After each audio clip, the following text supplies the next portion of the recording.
Welcome back, everybody, to another shocking episode of Lockdown 23 and 1. That's right, this one is absolutely shocking. I'm going to break down a crazy story, and then we're going to be jumping into the courtroom to witness some defendants get sentenced. Not to mention a couple of female lacrosse players who's infatuated with the gangster life. Oh man, this is going to be a juicy one, I'm here to tell you. So go ahead and hit that like, subscribe, notification bell if you're new to the channel and enjoy all things lockup and crime related. And don't forget to check out my playlist with many more videos for you to start watching today. But for this story, ladies and gentlemen, unfortunately, we're traveling down to Georgia once again. These individuals here, Tyrone Robinson, Lindsay Kalish, Lauren Riley, and Max Pritchett, decided that they were going to do a home invasion, rob some people. It happened at an Airbnb on Wiley Street, where a group of armed, masked men entered the home through an unlocked door. Police say they assaulted two of the people inside and stole several items.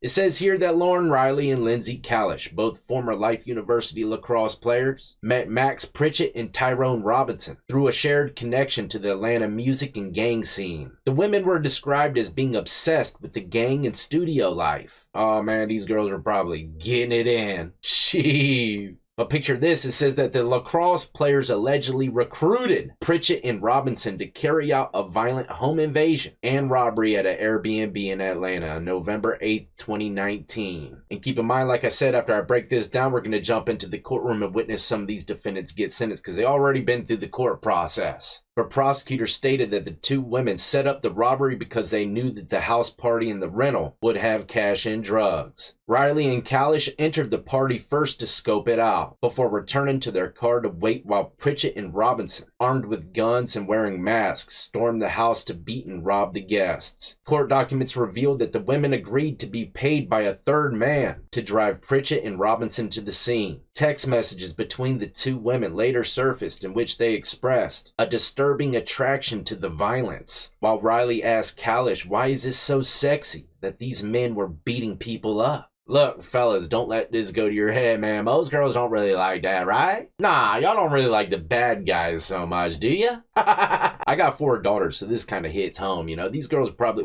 they're playing lacrosse at a university. Got with the wrong crowd, man, went left, sideways, big time. But that's about the bulk of it, ladies and gentlemen. Let's jump into the courtroom and witness what the judge has in store for two of the defendants. Max Pritchett, who was convicted in April 2024 of home invasion, armed robbery, and gang activity, as well as Tyrone Robinson, convicted on similar charges. Both of them will be in the courtroom today. And even though I cannot find footage of the two lacrosse female players being sentenced, I will let y'all know at the end what they were sentenced to as well.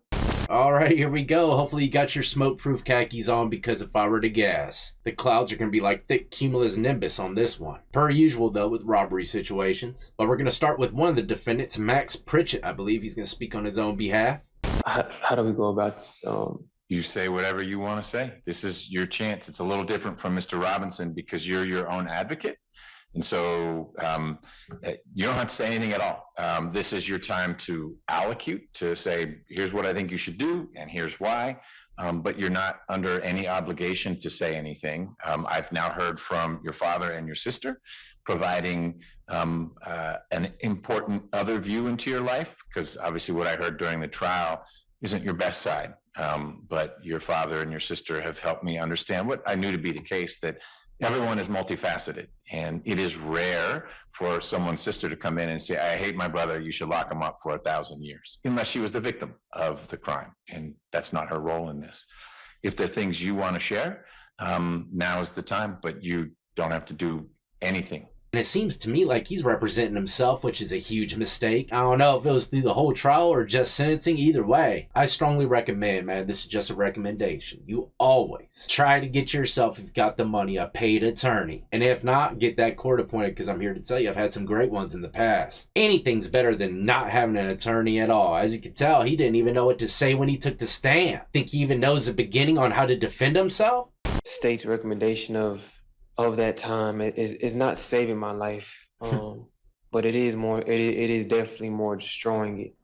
Over these past 5 years, I believe that there's been just in me a new level of change, a new level of virtue and standard of just morale again that I've reached, and going to prison for the rest of my life would put me in fear of just, degrading myself back down to a level that I never want to go back to again. Let's not forget about the degrading deeds of kicking in doors and beating people. No one cares about your enlightenment in jail. You do the crime, you better be ready to do the time. Always think about the worst case scenario, ladies and gentlemen, and then think about doing what you're going to be doing. Every life is worth saving, and I believe right now with the request, I'm imposing a method that this court can possibly save my life rather than destroy it. I believe the plan imposed by the state is just destroying my life. And again, every life is worth saving.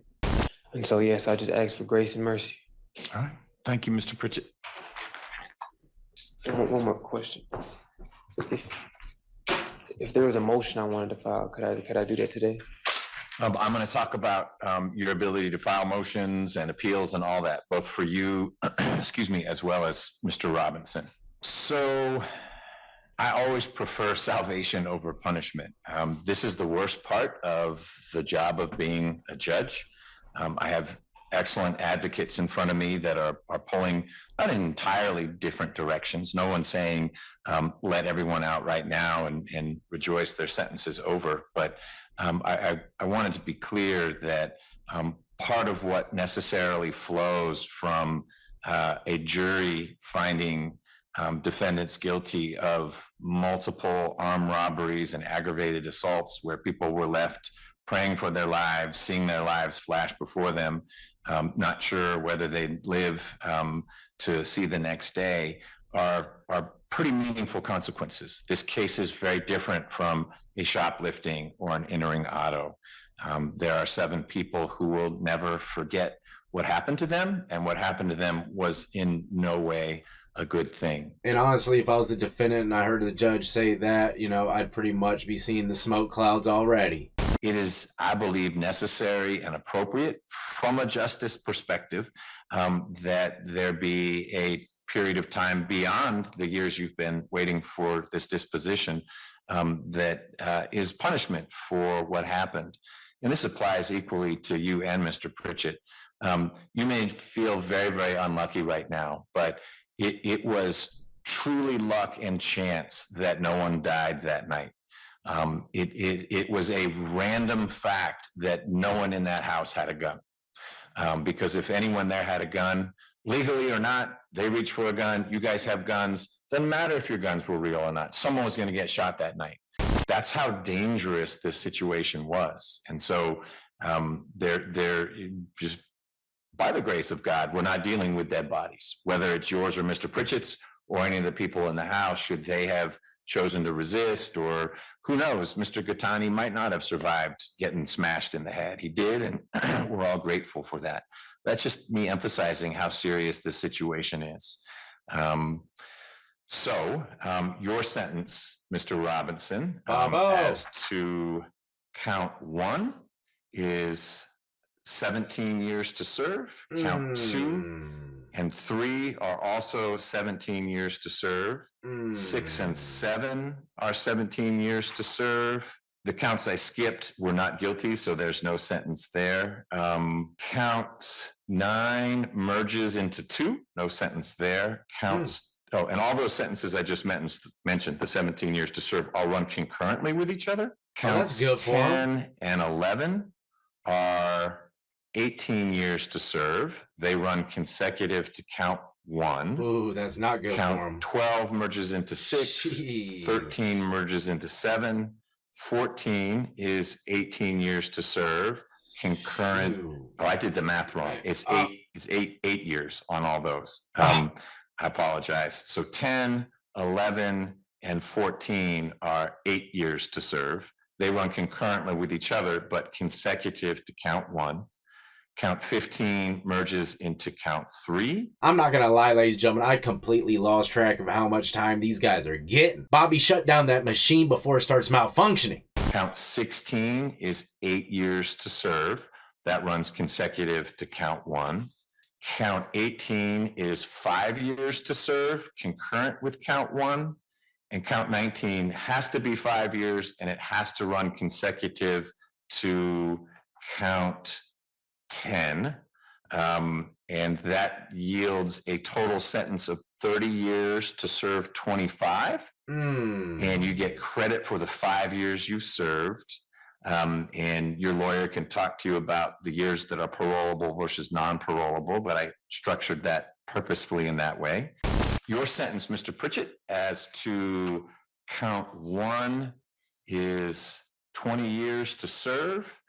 Counts 2 and 3 are 20 years to serve. They run concurrently with count 1. Counts 6 and 7 are 20 years to serve. They run concurrently with count 1. There's no sentence for counts 4, 5, or 8. You were found not guilty. Count 9 merges into count 2. Your sentence as to count 10 is 15 years to serve 10. That runs consecutive to count 1. Count 11 is 15 years to serve 10, concurrent with 10.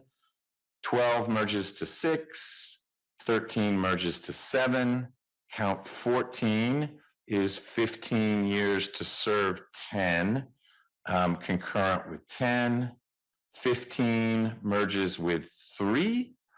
Count 16, the aggravated battery, is 15 years to serve 10. That merges, that runs concurrently with count 10. Count 17 was a directed verdict. 18 is 5 years to serve, concurrent with count 1. 20 is 5 years to serve, concurrent with count 1. And then 19 has. Concurrent means they put some of the charges together. You only do the time for one. Consecutive means you do every charge back to back to back to back. So if he got consecutive for everything, man, he'd be doing like 3 million lives. Nah, I'm just playing. Probably like 100 some years. But just by the judge running some of those crimes, concurrent, combining them, in a sense, is actually sparing these young men because they could be doing time in prison for the rest of their life. In many states, they would have been. Consecutive to 10. It is 5 years. It is probated. That should add up to a 40 years to serve 30 partially parolable prison sentence with the balance on probation. Yep. Well, there you have it, ladies and gentlemen. A few young robbers getting a couple decades in prison. I can't stress it enough, man. The courts do not play with those kind of crimes, especially when it gets violent. And you heard what the judge said. They cracked some guy in the head while doing it. I'm here to tell you, man, other states, they've been done for. Now, like I said, let me break down exactly what happened to the 2 female lacrosse players. Lindsay Kalish was sentenced to 15 years of probation. Keep in mind, these girls were the ones who plotted the scene and everything. Hired the 2 guys that just got decades in prison. But Lindsay got 15 years of probation and 10 weekends in jail. But Lauren Riley, she didn't get spared so much. Sentenced to 18 years with 8 to serve in prison, the rest on probation. I don't know, ladies and gentlemen, but one thing's for sure and 2 things for certain. Don't put nothing past anybody. If anything we learned throughout history is anybody's capable of becoming an evildoer. But I'm out here, ladies and gentlemen. If you're new to the channel and enjoy, hit that like, subscribe, notification bell before you leave. And more importantly than anything, y'all be easy, be safe, and stay free.